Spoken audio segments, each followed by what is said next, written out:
Hello दोस्तों, एक नई कहानी में आप सबका स्वागत है जिसका नाम है दुख में क्या करें। सबल नाम का एक व्यक्ति था। अपने जीवन से बड़ा उदास था। उसकी निराशा का कारण यह था कि वह अभी तक कुछ नहीं करता था। उसके घर वाले उसे दूसरों का उदाहरण देकर ताने मारते थे कि सब तो कामयाब हो गए और तू यही का यही है। जब भी वह कहीं बाहर जाता तो लोग उससे पूछते, तुम क्या कर रहे हो? तो उसे यह कहने में बहुत शर्म महसूस होती कि अभी वह कुछ नहीं कर रहा, कुछ करने की कोशिश कर रहा है। धीरे धीरे उसने लोगों से मुंह छिपाना शुरू कर दिया। उसका दुख इतना बड़ा था कि उसको लगता कि वह धरती पर बोझ है और उसके बस में कुछ भी नहीं है। वह कुछ कर भी नहीं सकता, तो वह जी कर क्या करेगा? उसे मर जाना चाहिए। वह अकेले में बैठकर रोता और भगवान को दोष देता। एक दिन उसने नगर में गुरु को देखा जो दुख के ऊपर अपना प्रवचन दे रहे थे। गुरु ने कहा, दुख एक गुरु की तरह होता है जो आपको जीवन के बारे में समझाता है और बताता है कि आपको जीवन जीने का सही तरीका देता है। आप चाहे तो दुख रूपी गुरु से अपना जीवन जीना सीख सकते हैं या दुख में डूबकर बैठकर रो सकते हैं। सबल भी यह बातें सुन रहा था। उसने गुरु से कहा, दुख कुछ सिखाकर नहीं जाता बल्कि पीड़ा देकर जाता है। दुख की पीड़ा अनंत होती है। ऐसा लगता है कि उसके बाद कुछ नहीं मिलने वाला, कुछ नहीं होने वाला। मृत्यु भी उसके सामने कम लगती है। गुरु ने कहा, क्या दुख है तुम्हें? सबल ने अपनी सारी परेशानी गुरु को बताई और कहा, क्या मेरे दुख का आपके पास कोई समाधान है? गुरु मुस्कुराए और गुरु ने कहा, जब तुम्हारे जीवन में असली दुख आए तब मेरे पास आना, मैं उसका समाधान अवश्य करूँगा। यह कहकर गुरु वहाँ से चले गए। सबल ने सोचा, क्या मेरा दुख असली नहीं है? क्या यह दुख जो मैं झेल रहा हूँ दुख नहीं है? कोई भी मेरे दिल का दर्द नहीं समझता, घर वाले भी नहीं समझते, तो गुरु क्या समझेंगे? अपने दुखों से परेशान होकर सबल ने एक निर्णय लिया कि वह कुछ करके दिखाएगा। उसने एक छोटा सा व्यापार आरंभ किया। उसे उसके व्यापार में सफलता नहीं मिल रही थी, पर उसके घर वाले बहुत खुश थे कि वह कुछ तो प्रयास कर रहा है। धीरे धीरे उसे सफलता मिलने लगी और फिर उसने रफ्तार पकड़ ली। वह 2 वर्ष के भीतर ही एक बड़ा व्यापारी बन गया। अब सबल के आसपास काफ़ी लोग थे जो उसे पसंद करते थे, जो उसकी चिंता करते थे, जो उसके कार्यों की सराहना करते थे, प्रशंसा करते थे। उसके माता पिता भी अपने बेटे की प्रशंसा करते थकते नहीं थे। उसके मित्रों की संख्या दिन ब दिन बढ़ती जा रही थी। वह बहुत खुश था। अपनी ज़िंदगी में पड़ोस के कुछ मित्रों ने उसे समझाया कि जब वह बड़ा व्यापारी बनकर इतना सुखी रह सकता है तो सोचो, अगर तुम इस नगर के, इस राज्य के सबसे बड़े व्यापारी हो जाओ तो कितना सुख होगा। तुम्हारे पास कितने लोग तुमसे जुड़ेंगे, कितना यश फैलेगा तुम्हारा। स्वयं राजा भी तुम्हारी तारीफ करेंगे और ज़रूरत पड़ने पर तुमसे ही धन उधार लेंगे। यह बात सबल के मन में बैठ गई और वह अब और अधिक प्रयास करने लगा। लेकिन यह सब कुछ उसे बहुत जल्दी चाहिए था। ज़्यादा समय इसमें वह बर्बाद नहीं करना चाहता था। इसलिए उसने ऐसे कार्य किए जो उचित नहीं थे। उसने बहुत बड़ी मात्रा में धन उधार ले लिया। अपने मित्रों से लिया, ज़्यादा मुनाफा कमाने के चक्कर में अपने माल की गुणवत्ता खराब कर दी। उसके मित्र उसे जैसा समझाते गए वह वैसा करता गया। दूसरे व्यापारियों के खिलाफ षड्यंत्र भी रचे। अब उसके जीवन का सुकून कहीं चला गया था। उसे रातों को नींद नहीं आती थी। वह हमेशा कुछ उधेड़ बुन में लगा रहता था।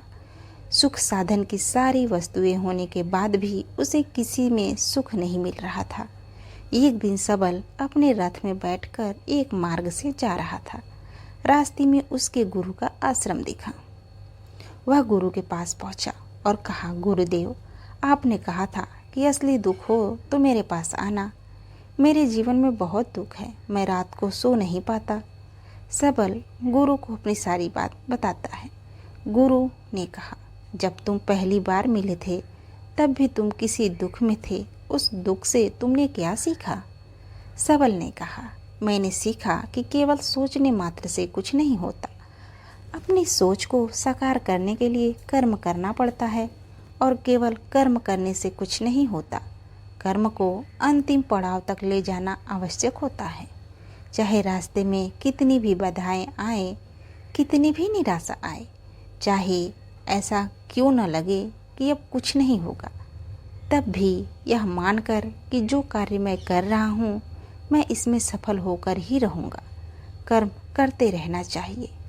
लोग केवल सफल व्यक्ति को ही महत्व देते हैं, बाकी सब चाहे कोई कितना भी अच्छा क्यों न हो, इस दुनिया के लिए वो बोझ ही कहलाता है। तब गुरु मुस्कुराए और बोले, जब तुम्हारे जीवन में असली दुख आए तब मेरे पास आना, मैं उसका समाधान अवश्य करूँगा। सबल ने गुरु को एक घड़ा भेंट किया जो सोने के सिक्कों से भरा था। घड़े को देखकर गुरु ने कहा, इस घड़े को वहाँ उस पेड़ के नीचे गड्ढा खोदकर दबा दो, यह मेरे किसी काम का नहीं। सबल ने ऐसा ही किया और वहाँ से चला गया। धीरे धीरे सबल को व्यापार में घाटा होने लगा। उसकी धन संपदा धीरे धीरे घटने लगी और एक समय ऐसा आया जब उसके ऊपर बहुत कर्जा हो गया। वह निश्चिंत था क्योंकि कर्जा उसके मित्रों द्वारा ही उसे दिया गया था। वह सोचता था कि उसके मित्र उसके बुरे समय में उसका साथ देंगे, पर ऐसा कुछ नहीं हुआ। सबसे पहले मित्रों ने ही अपना उधार धन उससे मांगना शुरू कर दिया। ना देने पर जान से मारने की धमकी भी दी। उसके शुभचिंतक, उसके चाहने वाले सब उससे दूर हो गए। उसके पिता उसे अपनी गलतियों को गिनवाने लगे। उसकी सारी संपत्ति नीलाम हो गई। उसके पास कुछ नहीं बचा। उसने अपने पिता से सहायता मांगी तो पिता ने कहा, मेरे पास यह थोड़ी सी ही संपत्ति है, अगर मैं तुम्हें यह दे दूंगा तो मैं तुम्हारी माँ को कहाँ रखूँगा? हमारा आखिरी सहारा यही संपत्ति है। उसके जीवन में बहुत गहरा दुख था। उसके आसपास कोई भी ऐसा नहीं था जो उसे संभाल सके। लोगों से मिले इस धोखे की वजह से वह टूट गया था।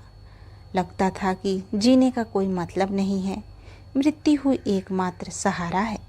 वह मरने के लिए एक नदी की तरफ जा रहा था, तभी रास्ते में उसे याद आया कि गुरु ने कहा था कि जब उसके जीवन में असली दुख आए तब उनके पास आए और वह उसके दुख का समाधान करेंगे। सबल गुरु के पास गया और उसने गुरु को सारी बात बताई और कहा, मेरे दुख का समाधान कीजिए। गुरु ने कहा, जब तुम्हारे जीवन में असली दुख आए तब मेरे पास आना, मैं उसका समाधान अवश्य करूँगा।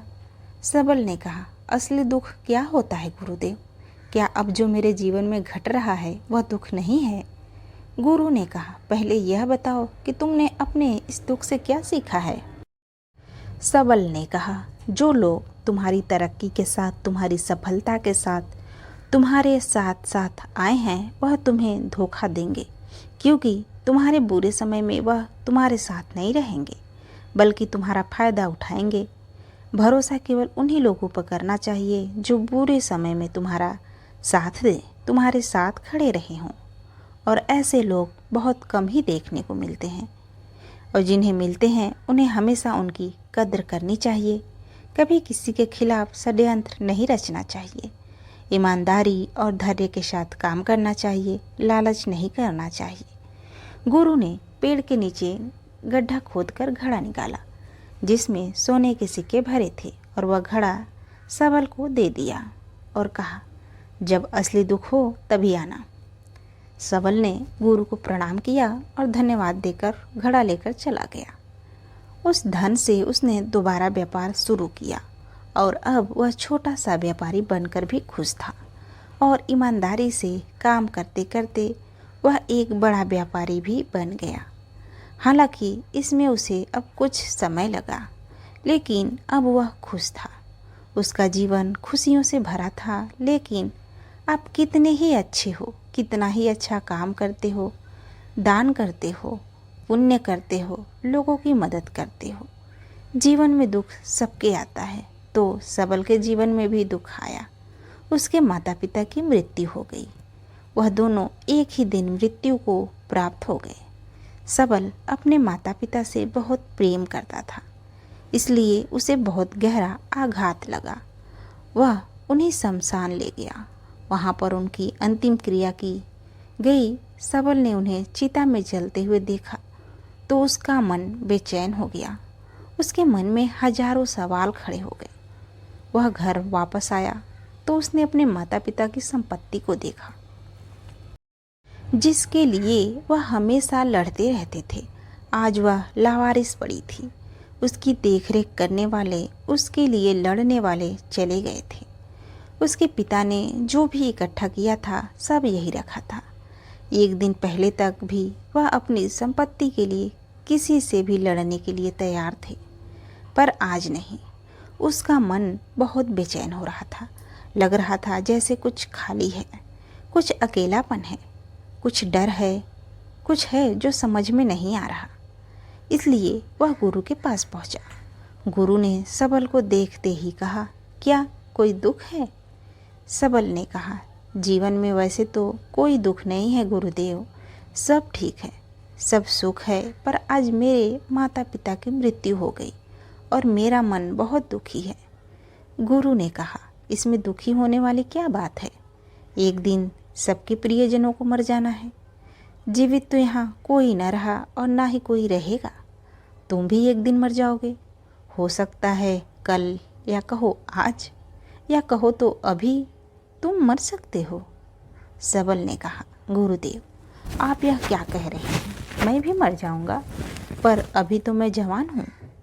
गुरु ने कहा, इस प्यारे से भ्रम में तो सब जीते हैं कि मृत्यु बूढ़ों को आती है, जबकि उनके सामने ही जवान मर जाते हैं, बच्चे मर जाते हैं। मृत्यु का किसी का उम्र से कोई लेना देना नहीं है। गुरु के मुख से यह बातें सुनकर सबल वहाँ से चुपचाप चला गया, पर उसका मन जैसे बेचैन हो गया था। वह कुछ खालीपन सा महसूस कर रहा था। दिन रात वह अपने बारे में ही सोचता रहा कि वह क्या कर रहा है, वह क्या है, क्यों है, कैसे है, हम क्या हैं, क्या करने आए हैं, क्या बस चीज़ों का उपभोग करना है और मर जाना है? उसे कोई जवाब नहीं मिल रहा था और उसका दुख बढ़ता ही जा रहा था। कुछ दिन बाद वह वापस गुरु के पास पहुंचा और गुरु को सारी बात बताई। गुरु मुस्कुराए और बोले, आज पहली बार तुम्हारे जीवन में असली दुख उत्पन्न हुआ है। वास्तव में यही जो दुख कहलाने लायक है कि हमें पता नहीं कि हम कर क्या रहे हैं, क्यों हैं, कैसे हैं, कौन है हम और हमें क्या करना चाहिए। सबल ने कहा, गुरुदेव मेरे दुख का समाधान कीजिए। गुरु ने कहा, हम सब अपनी जीवन भर क्या इकट्ठा करते रहते हैं? सबल ने कहा, गुरुदेव सभी लोग धन संपत्ति, मान सम्मान, प्रेम, परिवार, मित्र, शत्रु, पद, प्रतिष्ठा इकट्ठा करते रहते हैं। गुरु ने कहा, क्या इनमें से कोई भी इकट्ठा करके हम अपने साथ ले जा सकते हैं? सबल ने कहा, नहीं गुरुदेव, इनमें से कुछ भी हम साथ नहीं ले जाते। मेरे माता पिता भी साथ कुछ नहीं ले गए, सब तो यही छूट गया। गुरु ने कहा, ध्यान से समझना, इस दुनिया में जिसे हमें इकट्ठा करना है उसे हम कभी इकट्ठा करते ही नहीं। सभी चीज़ों को देखते हैं, लेकिन उसे देखते ही नहीं जिसे हमें इकट्ठा करना है। वह है हम खुद। हम इस दुनिया में अपने आप को इकट्ठा करने आए हैं ताकि जब हमारी मृत्यु हो तब हम एक हो सके और अपने आप को पहचान सके। हम बटे हुए हैं प्रेम में, नफरत में, क्रोध में, क्रूरता में, धन में, संपत्ति में, पद में, प्रतिष्ठा में, सम्मान में, पहचान में, धर्म, जाति, दूसरों को लूटने में और अपने आप को लुटाने में, और ऐसे ही हजारों लाखों छाँव में, वासनाओं में हम बटे पड़े हैं। हम टुकड़ों में जी रहे हैं। हमारी चेतना कभी एक हो ही नहीं पाती। हमारी ऊर्जा शक्ति बिखर गई है। इसलिए हमारे पास इतना भी समय नहीं है या इतनी भी शक्ति नहीं है कि हम मुड़कर अपनी ओर देख सकें। वास्तव में लोग जिंदगी भर जिन्हें सुख दुख कहकर चिल्लाते रहते हैं और उनका समाधान खोजते रहते हैं, उन्हें उनका समाधान कभी मिलेगा ही नहीं, क्योंकि जिन्हें वह दुख कहते हैं वह दुख है ही नहीं। इसीलिए यहाँ किसी को कभी उनके दुख का समाधान ही नहीं मिलता। वह बस एक परिस्थिति से छूटकर दूसरी परिस्थिति में फंस जाते हैं। जैसे वह पहली समस्या में रो पड़ते हैं, वैसे ही दूसरी समस्या में भी रो पड़ते हैं। हमेशा एक ही समाधान नजर आता है, वह है मृत्यु, पर वह भी कोई समाधान नहीं है। इसलिए इन सब का अगर परम समाधान चाहिए तो अपने आप को इकट्ठा करो, अपनी ऊर्जा को इस संसार से वापस खींचो, उसे एकत्रित करो, अपने ऊपर ध्यान दो। मृत्यु से पहले अपने आप को पहचान लो, ऐसे ही बिखरे हुए मत चले जाना। सबल ने कहा, तो क्या गुरुदेव, हमें यह संसार छोड़ देना चाहिए? अपनी इच्छाओं को मार देना चाहिए? धन संपत्ति इकट्ठा नहीं करनी चाहिए? क्या हमें यहाँ किसी से प्रेम नहीं करना चाहिए? गुरु ने कहा, तुमसे इच्छाएं, कामनाएं और वासना ऐसी ही निकलती है जैसे पहाड़ से कोई पत्थर गिर रहा हो, जिस पर पहाड़ का कोई नियंत्रण नहीं है, सिवाय देखने के और परेशान होने के और कुछ खोने के। जब तुम एकत्रित हो जाते हो, तब जो भी तुम करते हो सब नियंत्रण में रहता है। तब इच्छाएं भी तुम्हारी इच्छा से निकलती हैं। सबल ने कहा, गुरुदेव, आपने मेरे सच्चे दुख का निवारण कर दिया। आपका बहुत बहुत धन्यवाद। अब मैं अपने आप को एकत्रित करूँगा। मानव शरीर में बहुत ऊर्जा है, बहुत शक्ति है, पर यह बेकार की चीज़ों में बंटकर रह गई है, व्यर्थ की चीज़ों में लगी रहती है। यह ऐसे ही है जैसे एक शक्तिशाली मशीन किसी बच्चे के हाथ में दे दी गई हो।